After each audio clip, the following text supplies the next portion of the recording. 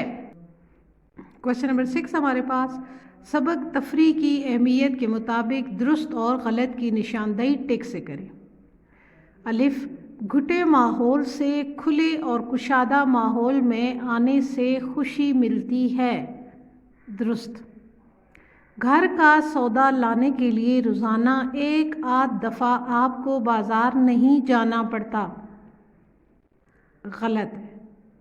گھر سے باہر نکلنا اچھا نہیں سمجھتے، وہ گھر میں مطالعے سے دل بہلاتے ہیں. درست. اگر آپ انتہائی گرمی کے دنوں میں کرکٹ کھیلیں گے تو بیمار پڑ جائیں گے. درست. کھیل کود کے سبھی معقول کام تفریح کے کام نہیں ہیں. غلط. کوشچن نمبر 7 ہے ہمارے پاس لفظ اسلام سے 10 الفاظ ردیف وار وضع کریں. یعنی اب ہم نے لفظ اسلام ہے تو اسلام ختم ہو رہا ہے میم پر، تو میم سے نیا لفظ بنائیں گے. اسلام، میم آیا، میم سے بنے گا محبت. محبت کا آخری حرف کیا ہے؟ تے سے بنے گا تحفہ. تحفہ کے آخری حرف ہے ہے سے بنے گا ہار. ہار کا آخری حرف رانی. رانی کے آخر میں یہ ہے، یہ سے بنے گا یقین. یقین میں آخر میں نون سے نقش ختم ہو رہا ہے شین پہ، شین سے شوق. کاف سے قریب، اور قریب اینڈ ہو رہا ہے بے پہ، تو بے سے بنے گا بحال. اور بحال کے آخر میں لام ہے تو لام سے اگلا لفظ بنے گا لمحہ. آئیے اب کوشچن نمبر 8 دیکھ لیتے ہیں. من درجہ ذیل لاحقوں کی مدد سے 3 الفاظ بنائیں. لاحقیں ہمارے پاس بان، فشاں، ذات، خور. بچوں لاحقے کا مطلب یہ ہے کہ یہ بان لفظ ہے تو اس سے کو آخر میں لگا کے اپنے نئے لفظ بنانے ہیں. جیسے دیکھیے بان سے بنے گا ریڑی بان، بادبان، کشتی بان. فشاں سے بنے گا زر فشاں، گل فشاں، عنبر فشاں. اگلا لفظ ہے ذات سے جو لاحقے بنیں گے ہمزاد، پری ذات، شہزاد، مادر ذات. اور آخری لفظ ہے خور. جی بچوں، یہ آپ کی اسائنمنٹ ہوگی، آپ اس کو حل کریں گے کہ خور سے کون سے لاحقے بنیں گے. جو آپ کے ذہن میں ہے آپ نے نیچے کمنٹ باکس میں آ کر مجھے بتانا ہے. دیکھتی ہوں کہ آپ کو آج کتنی سمجھ آئی ہے اور آپ کیا خود سے لاحقے بنا لیں گے. جی بچوں، اس طرح سے ہماری آج کی ایکسرسائز مکمل ہوئی. اگلے سبق تک کے لیے اجازت. اللہ حافظ. چینل کو سبسکرائب کرنا اور نیچے کمنٹ باکس میں آ کے خور کے لاحقے بتانا مت بھولیے گا. اللہ حافظ.